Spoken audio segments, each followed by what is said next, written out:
Olá, sou Daniele em mais um episódio do Converse com o Especialista da Câmara Empresarial de Mediação e Arbitragem da Associação Comercial de São Paulo. Trataremos de um tema prático para os empresários e essencial para os advogados, o procedimento arbitral. Iniciaremos com o requerimento de arbitragem, a peça que viabiliza a instauração da arbitragem. E para isso, a SEMAC conta com uma profissional com 13 anos de experiência em arbitragem, gestão de procedimentos e uma sólida trajetória no mercado. A doutora Raquel Marangon, sócia, fundadora do Raquel Marangon Advocacia, advogada, graduada em Direito pela PUC, ex-secretária-geral da Camarb e árbitra em diversas câmaras de mediação e arbitragem. Raquel, seja muito bem-vinda. É uma honra para a SEMAC recebê-la aqui hoje. Muito obrigada, Daniele. É uma honra para mim, né, ter recebido esse convite. A gente se sente muito prestigiado, né, ao receber um convite de uma instituição de profissionais que nós admiramos tanto para compartilhar da experiência profissional aí que a gente tem construído há tantos anos, né? Mas muito obrigada pelo convite, pela oportunidade. Raquel, quem agradece somos nós aqui em nome da SEMAC, do Guilherme, da Marcela também. Já tivemos a oportunidade de nos conhecermos, né? Você é uma pessoa que eu admiro profissionalmente. Temos trajetórias um pouco similares no início da arbitragem. E, Raquel, para a gente iniciar aqui o nosso bate-papo, conta um pouquinho para a gente como iniciou a sua trajetória na arbitragem, qual foi o seu primeiro contato. Ótimo. Bom, a minha história com a arbitragem, ela coincide com o meu período de graduação. Quando eu estava na graduação, ainda não existia na grade curricular, pelo menos da universidade que eu estudei, a PUC Minas, a disciplina de métodos extrajudiciais de solução de conflitos, ou mesmo arbitragem especificamente na grade curricular obrigatória. Salvo engano, havia uma disciplina complementar, de horas complementares, não me lembro bem de arbitragem, mas isso era feito muito no final do curso. E eu lembro que numa aula de teoria geral do processo, estudando a Ada Pellegrini, enfim, a professora comentou sobre a arbitragem, explicou o que era aquilo, e o nome me chamou a atenção, porque arbitragem, futebol, aí me deu aquela, assim, sabe, despertou minha atenção.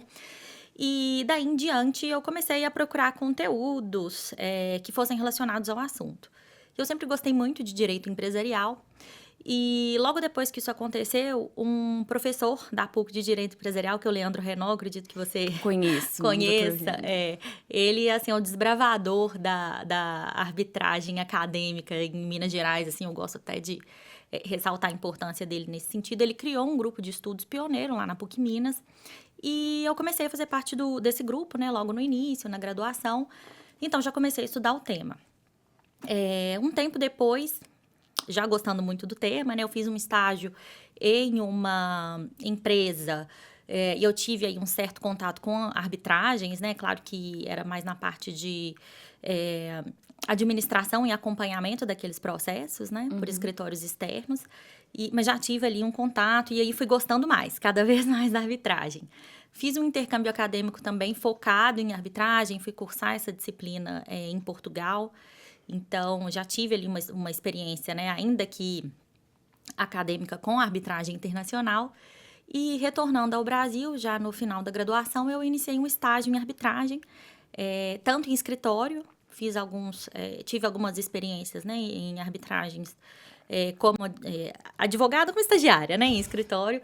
E depois iniciei um estágio na Camarb. Então, fui para assumir esse chapéu, digamos assim, de case manager já no finalzinho da graduação.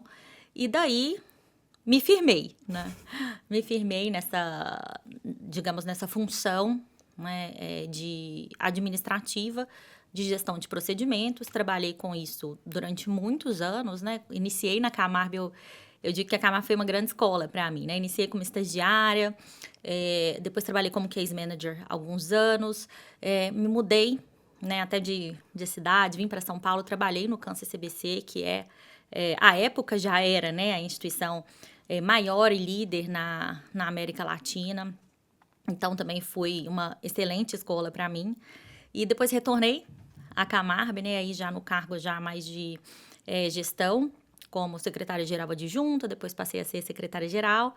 E depois dessa experiência também passei por mais uma câmara, né, a Câmara de Arbitragem do Mercado. E então, assim, para fechar toda essa minha experiência, digamos, institucional e administrativa de câmaras.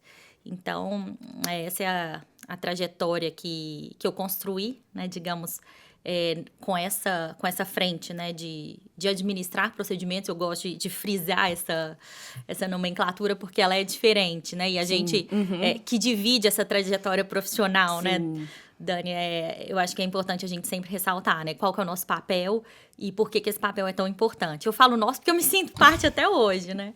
Mas, enfim, aí nos últimos tempos eu entendi, né, que a minha jornada nessa frente, ela tinha, de certa forma, não acabado, mas ela mudou de rumo, digamos assim, né? Não trabalho mais em câmaras hoje em dia, mas presto consultorias para elas e atuo hoje, né, como advogada, enfim, com o meu próprio escritório. Mas a minha trajetória profissional é muito ligada à A arbitragem. arbitragem, não, é admirável, Raquel.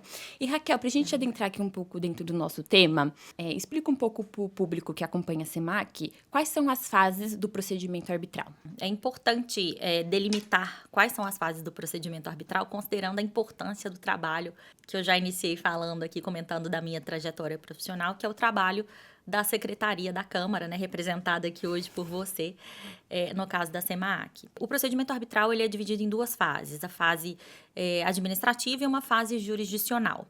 E a atuação da Câmara, ela é em grande parte dedicada, né, a essa fase pré-arbitral. E por que isso acontece?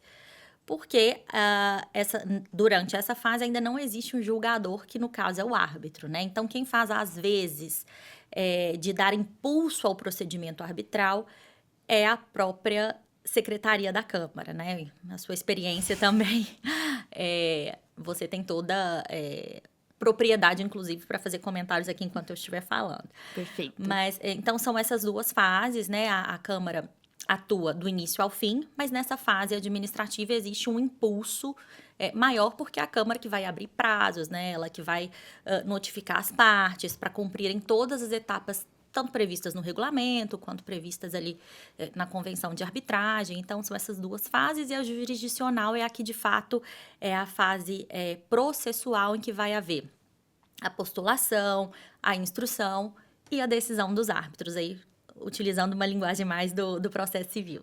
Perfeito.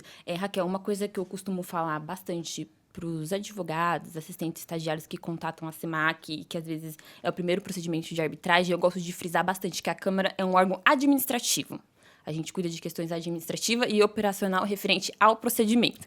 As questões de méritos, a gente deixa para os árbitros deliberarem, né? Exatamente, exatamente. É muito importante fazer essa dissociação.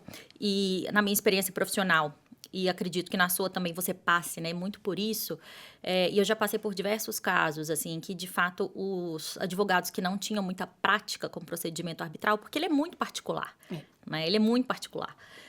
A gente pode até depois comentar mais um pouco sobre isso, mas por que eu digo que eu já passei por essas situações e elas me trazem recordações? Porque a falta de direcionamento mesmo em relação ao procedimento, ela pode trazer prejuízos para os advogados, né? Ainda que essa fase seja administrativa, como a gente tem falado.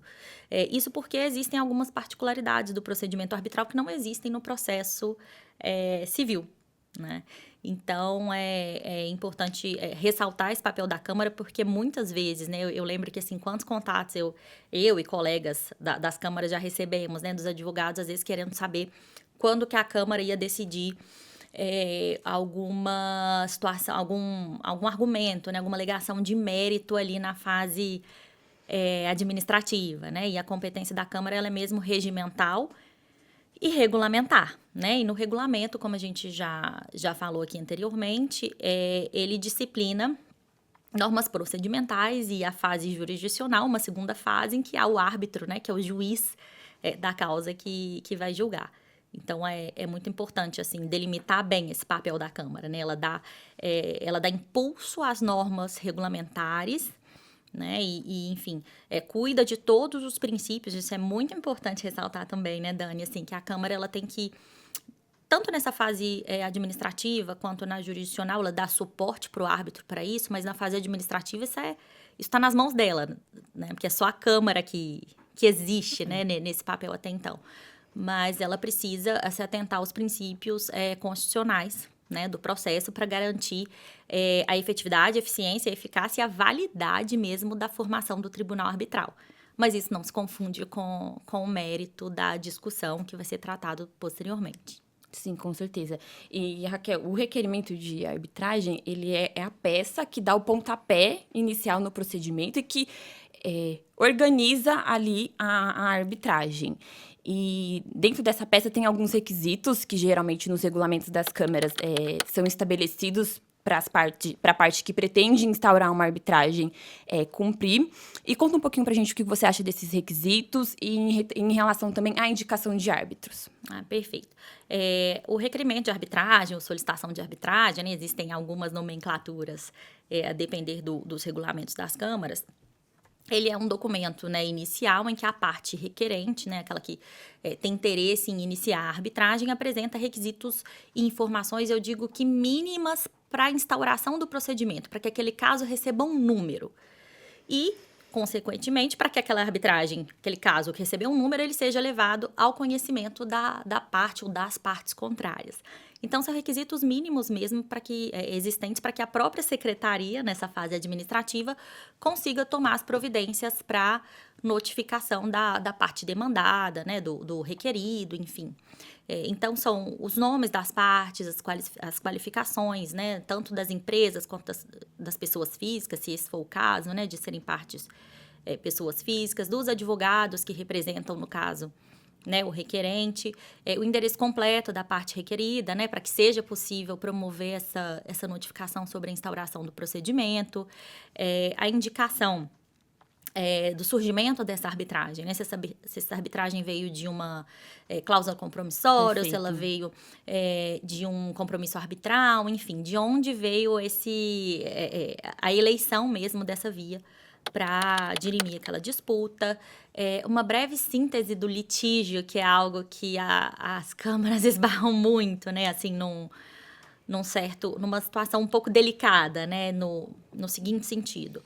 O resumo do litígio aqui, ele é de fato um resumo, né? Ele precisa ser um resumo porque, novamente, estamos em uma fase pré-arbitral administrativa, ainda não existe jurisdição, né? Não existe um órgão, no caso, né, o tribunal arbitral, para julgar a controvérsia. Então, é uma síntese mesmo para que as partes consigam, de lado a lado, né, em suas respectivas posições, para que elas possam se preparar para o embate que virá à frente. Então, realmente é uma síntese, não são alegações iniciais, como nós conhecemos no processo civil, né, um resumo dos pedidos, para que a parte contrária, inclusive, né, possa responder minimamente. Depois, lá na frente, a gente vai falar mais sobre isso. Elas possam especificar seus pedidos pormenorizadamente. Indicação do valor da disputa, porque ainda que seja provisório, assim como também pode ser feito no processo civil, né, mas é importante indicar esse valor da disputa, para que as partes possam se preparar de lado a lado, quanto também para que a própria Câmara ela possa cobrar as custas administrativas, né? Afinal de contas, nós estamos em um procedimento privado. Exatamente. Então, existem custas, né, tanto em relação ao trabalho da Câmara, quanto em relação à remuneração dos árbitros que vão julgar aquele caso.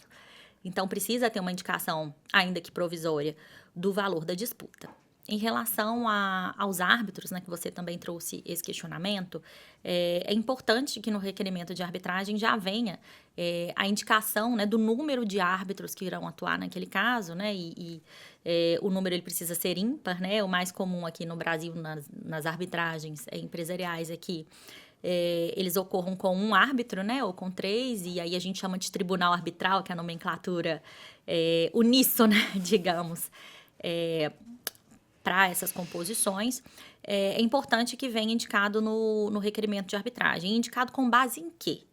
Na própria convenção de arbitragem, né? Muitas vezes isso já, na maioria das vezes, pelo menos na minha experiência profissional, o número de árbitros já vem indicado ali, né? As partes elegeram um árbitro ou 3 árbitros, mas há casos em que a cláusula ou o documento que deu origem, né, àquela arbitragem, ele é silente. Nesse caso, é importante que a parte requerente, ela pelo menos sinalize o interesse dela, né, na forma de composição desse tribunal arbitral, para que a parte contrária, ela possa, ou as partes contrárias, né, elas possam ser consultadas sobre a concordância em relação ao número de árbitros, né? E, enfim, o consenso, ele é muito importante nesse momento, porque a arbitragem, pelo menos no meu entendimento, ela é consensual na sua origem, né? As partes, elas têm que acordar e eleger em conjunto aquele método, aquela via, para julgar, né? Para que certos litígios ali decorrentes daquela relação sejam julgados, né? Elas abrem mão da jurisdição do Estado para que essa jurisdição privada aconteça. Então, no caso, né, de cláusulas silentes, eu acho, e esse não é essa não é uma norma assim imposta na maioria dos regulamentos, mas eu acho que é uma boa prática a parte requerente a indicar o que ela entende como necessário. Tem regulamentos que já trazem, né, em caso de norma silente, via de regra, o tribunal vai ser composto por um profissional, por um árbitro, mas isso depende de câmara para câmara, regulamento para regulamento. Mas é um elemento basilar para a formação da arbitragem, né? Sem o árbitro não tem quem julgue, portanto não tem processo. Perfeito. E, Raquel, tem até alguns regulamentos da SEMAC, mesmo quando não tem ali uma concordância das partes, em relação, quando for um árbitro único / um tribunal arbitral, né, cabe à diretoria da Câmara ou outro membro fazer essa indicação quando não tem ali algum consenso entre as partes, porque às vezes acontece, né? Eu acho que nesse ponto podem ocorrer duas situações. Primeiro, em relação ao número de árbitros, as partes discordarem em relação ao número de árbitros. Isso pode acontecer porque a cláusula é silente ou porque ela é patológica e não é clara. Essa informação ela não é clara ali na convenção, né, de onde surgiu a estipulação da arbitragem. E uma outra situação é que as partes não concordem em relação à nomeação dos árbitros, né? No caso do árbitro único, o regulamento da SEMAC, eu digo assim, de todas as câmaras que eu tenho conhecimento, até o momento, é que a indicação ela seja consensual, né? Em conjunto de um número ou de um nome apenas. Então, essa é uma segunda situação, né? De primeira indicação, a discordância em relação ao número de árbitros, a segunda, a discordância em relação ao nome de quem será o árbitro.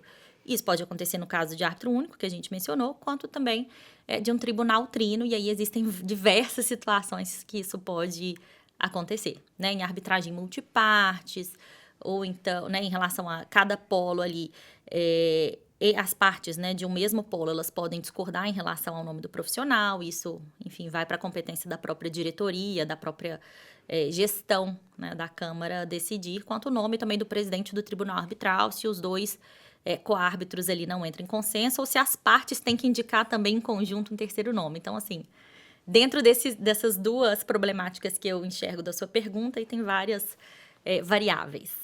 E, Raquel, a secretaria, pelo que eu vejo ali na fase administrativa, ela sempre faz uma checagem da cláusula compromissória, da convenção de arbitragem, na verdade, para dar andamento na fase administrativa. Conta um pouco pra gente como que isso funciona com base na sua experiência. Eu entendo que essa checagem ela é primordial, e reforçando, né, em razão daquilo que a gente já vem falando desde o início dessa nossa conversa. Cabe à Câmara, nessa fase administrativa, dar cumprimento a todas as regras que são aplicáveis àquela arbitragem. Então, muitas vezes, as partes elas elegem ali na convenção de arbitragem regras diferentes das regras do regulamento. Então, é importante, né, que o profissional ali que atua na gestão dos casos, no caso da SEMAC, você, cuide de checar se todas aquelas normas elas estão sendo aplicadas ou se serão, de fato, aplicadas da forma que elas foram estipuladas. Né? Então, normas, por exemplo, que são diferentes do regulamento e que às vezes acontecem, né? As partes chegam com uma cláusula compromissória com prazos diferentes do regulamento para nomeação de árbitro, ou então com requisitos diferentes dos requisitos, diferentes não, digamos, requisitos mais detalhados, né, extras, digamos assim, do que aqueles previstos na lei de arbitragem em relação à qualificação dos árbitros que vão ser indicados. Então, toda regra ela tem que ser minuciosamente observada pela secretaria, né, para que ela possa aplicar e também verificar se as partes estão cumprindo com essas disposições, né, porque não basta também a secretaria notificar a parte para que ela cumpra com certa fase procedimental e com os seus requisitos, sem que haja uma checagem do retorno, né, da devolutiva dessa notificação. Então, isso é muito importante.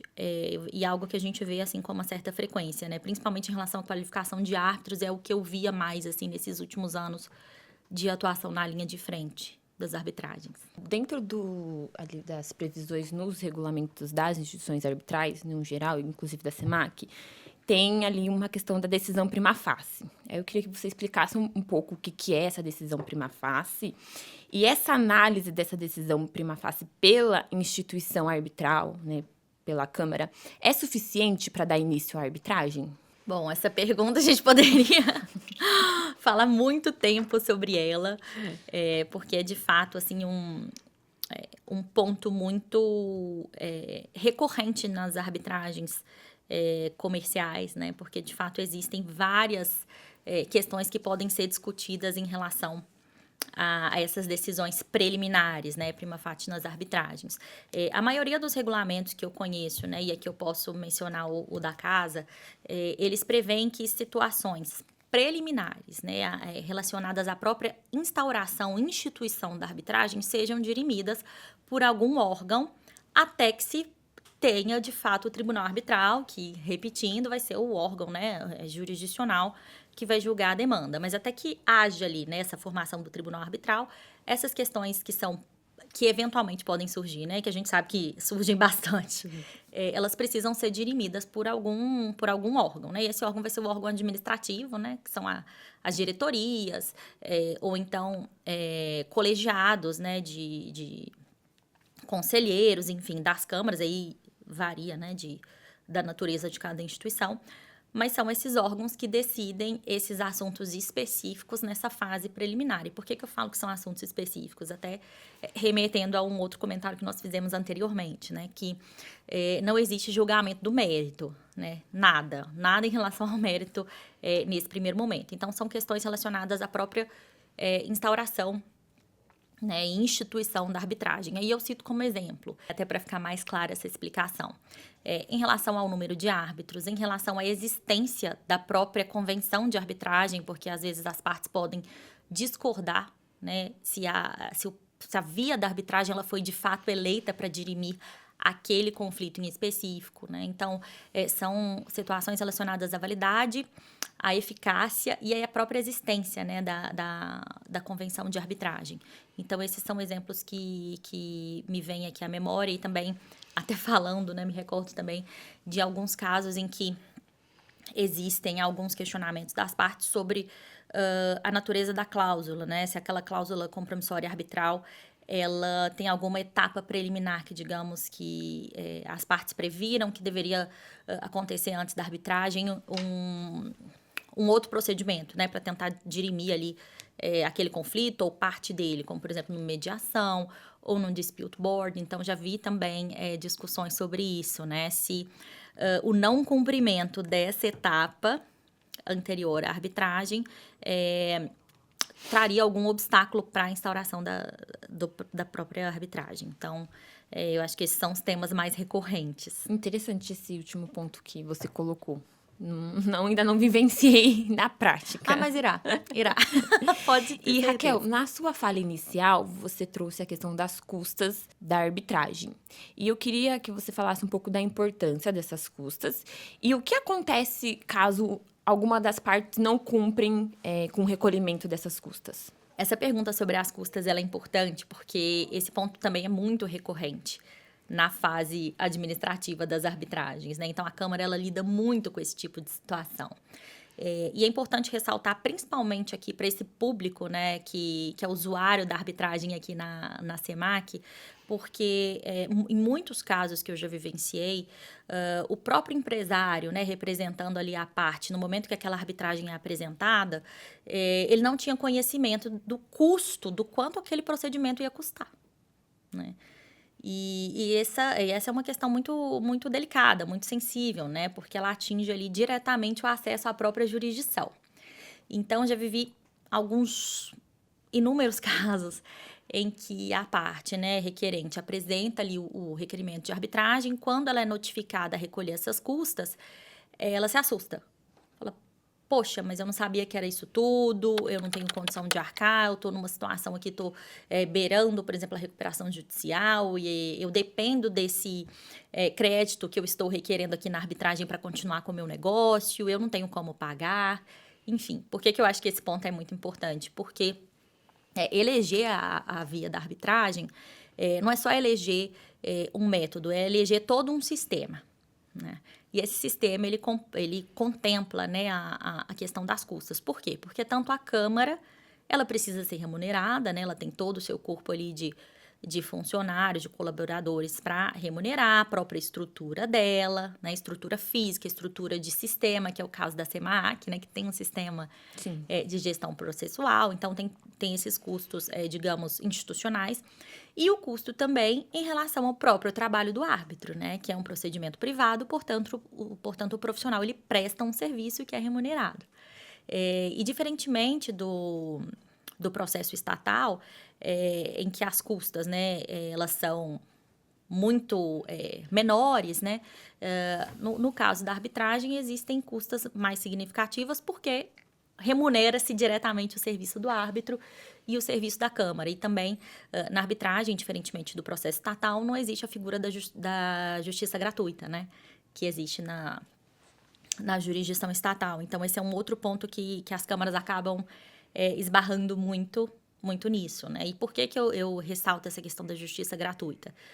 Porque a parte que deixa de arcar com as despesas da arbitragem, pela maioria dos regulamentos que eu tenho conhecimento, essa parte ela fica prejudicada no seguinte sentido, tá? Não é prejudicada em relação à disputa em si, ao interesse a defesa dos seus interesses. Ela fica prejudicada porque, na maioria dos regulamentos, ela deixa de poder deduzir pedidos próprios. Ela pode tão somente se defender em relação aos pedidos apresentados pela parte contrária, se a parte contrária pagar, né, as custas que não foram recolhidas por ela, né? Se ninguém recolher as custas, o procedimento, né, por ser privado, ele vai ser ali encerrado, sem prejuízo de que uma nova solicitação de arbitragem venha. Mas no caso de uma parte pagar pela outra para que a arbitragem tenha prosseguimento, na maioria dos regulamentos em que eu tenho conhecimento, existe essa consequência, né, de que a parte não pode deduzir pedidos próprios, ela pode se defender em relação aos pedidos principais apresentados pela parte contrária. Então, esse é o panorama, assim. Sim, é o que acontece na prática, né, Raquel?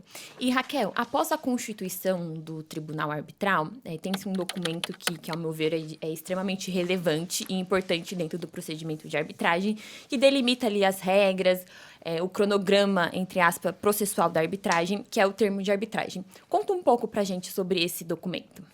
Bom, o termo de arbitragem ele é importantíssimo, porque a partir dali que as partes elas convencionam as regras que serão cumpridas nessa fase jurisdicional. Então, regras relacionadas a uma diversidade ali de questões do processo. Prazo para apresentação de petições, calendário, né, as datas que essas petições vão ser apresentadas, quais são os pedidos aí de fato das partes, né, fazendo uma diferenciação do que a gente trouxe em relação ao requerimento de arbitragem. Aqui no termo de arbitragem, as partes já precisam especificar os seus pedidos. Então, um documento que dá o pontapé aí à fase jurisdicional, que é muito importante, porque vai ser a fase em que as partes vão ter uma única oportunidade, né, de trazer ali os seus pedidos. Por que eu digo uma única oportunidade? Porque na arbitragem não tem recurso, né, diferentemente da jurisdição estatal. Então, assim, eu costumo dizer que a arbitragem é um procedimento de tiro único. Então, a partir ali do termo de arbitragem, as partes têm essas regras convencionadas e elas precisam trazer ali de forma muito aderente, né, ao que foi cumprido, ao que foi estabelecido no termo de arbitragem, para que o procedimento ele seja válido, né, que não seja eivado de nenhum vício que depois possa culminar na anulação da sentença arbitral. Então, assim, é um documento que vai ou repetir as regras do regulamento ou repetir as regras que estão ali na convenção de arbitragem, ou então inovar, editar, né, essas normas que já tinham sido previamente estabelecidas, ou então criar ali novas regras também. Então, reformulando, né, até repetindo, prazos, formas de apresentação das petições, os pedidos especificados das partes, como que as custas foram recolhidas, como custas futuras, se vierem a existir, serão recolhidas. Então, é uma gama ali de regras e de informações, formas de contato, né, que as partes terão entre elas, com os árbitros, com a secretaria. Então, é um contrato. Na verdade, a natureza do termo de arbitragem é contratual. Raquel, a lei de arbitragem, ela não especifica a obrigatoriedade de um advogado em um procedimento arbitral. Muito embora nós sabemos que é essencialmente importante. Conta um pouco da sua percepção. De fato, a lei de arbitragem ela não prevê essa obrigatoriedade, né? É uma faculdade da parte ser assistida por advogado, mas o que nós vemos na prática é que a figura do advogado ela é essencial, né? Primeiro porque a técnica, né, processual ela é de domínio do advogado. Né? O advogado ele é formado para defender os interesses dos seus clientes e o próprio sistema da arbitragem, eu já entro para a minha segunda justificativa, né? Porque eu entendo também por essa importância, é que o sistema da arbitragem ele é muito particular. E muito particular por quê? Porque ele foge da regra geral, digamos, que é o do processo estatal, né? Da jurisdição estatal. Então, todo esse universo de regras regulamentares, né, o regulamento, normas complementares ao regulamento, normas que são customizadas, né, específicas para aquele caso ali na convenção de arbitragem, elas precisam ser observadas, né, até voltando aí em alguns pontos que nós falamos hoje nesse bate-papo, elas precisam ser observadas tanto pela Câmara quanto pelas partes. E o advogado é o profissional, no meu entendimento, habilitado, né, e competente para observar todas essas especificidades e fazer com que essas regras elas sejam aplicadas de maneira válida e eficaz. Porque, no fim das contas, o que as partes desejam, né, o que se espera, né, de um processo é a pacificação, né, a resolução de um conflito para que se venha, né, a pacificação social. Então, a figura do advogado, na minha opinião, ela é essencialmente importante. Com certeza, Raquel. A presença do advogado em uma arbitragem é imprescindível. E é tão importante que até o próprio regulamento da SEMAC menciona isso, né?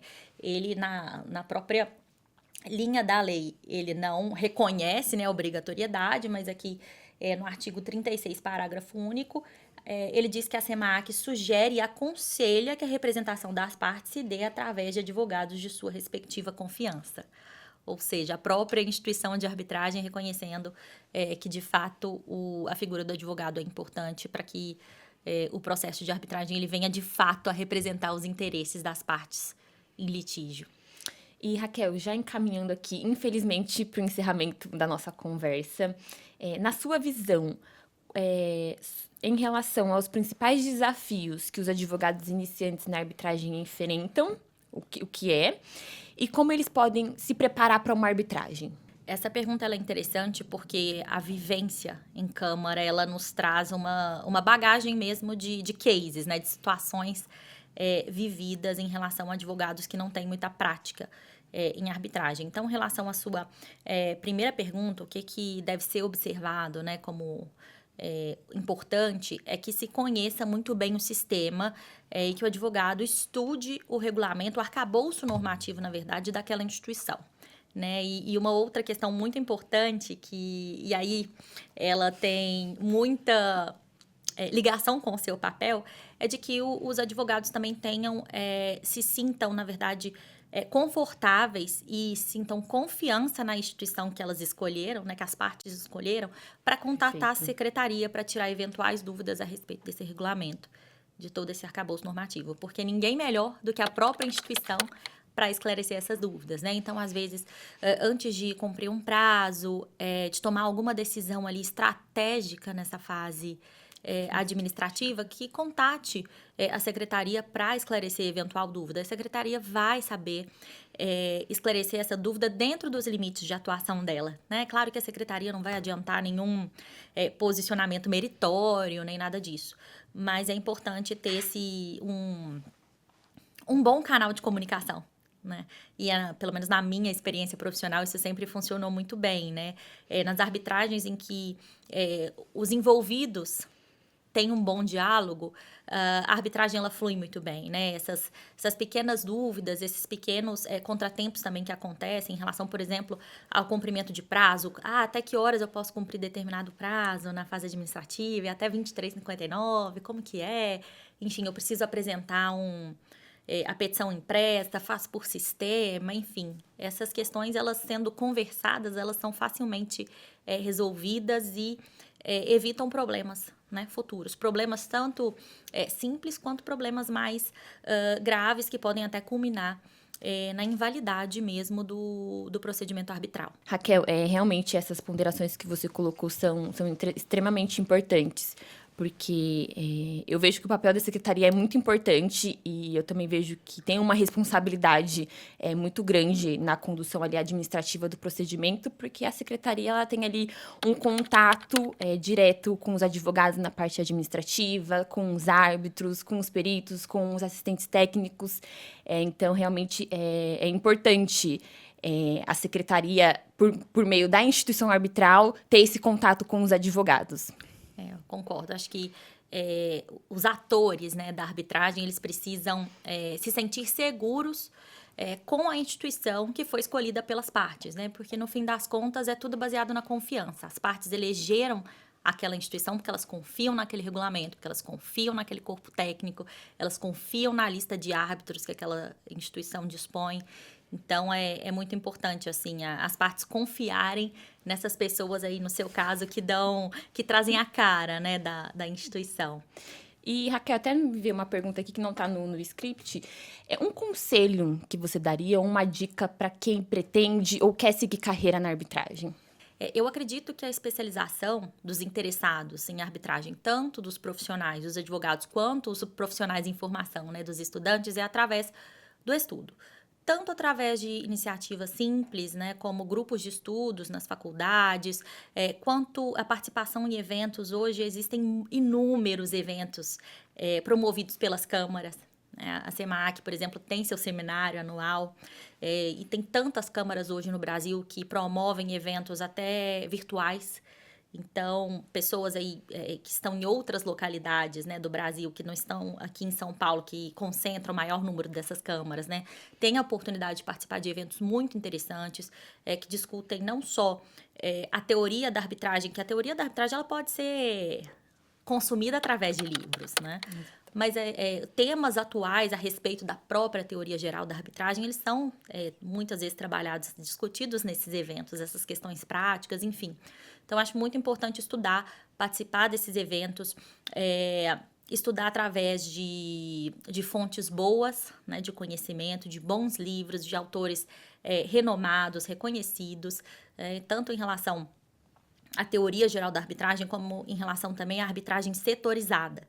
Né, arbitragem, por exemplo, imobiliária, arbitragem societária, existe aí um infinito, né, de possibilidades em relação aos temas e formas de estudo. Né? Então, acho que para começar, estudar, grupos de estudo, cursos de formação, eventos e tudo, né, no final das contas, pelo que a gente vê, né, Dani, assim, acompanhando a trajetória de vários profissionais e até falando na minha mesmo, a gente consolida esses conhecimentos, né, tanto práticos quanto técnicos mesmo de estudo na nossa vivência. Não, excelente, Raquel. Muito obrigada pelas suas explicações. De fato, deu para notar que a prática da arbitragem é muito diferente do que está constando ali nos livros, né? Que tem um pouco mais da teoria.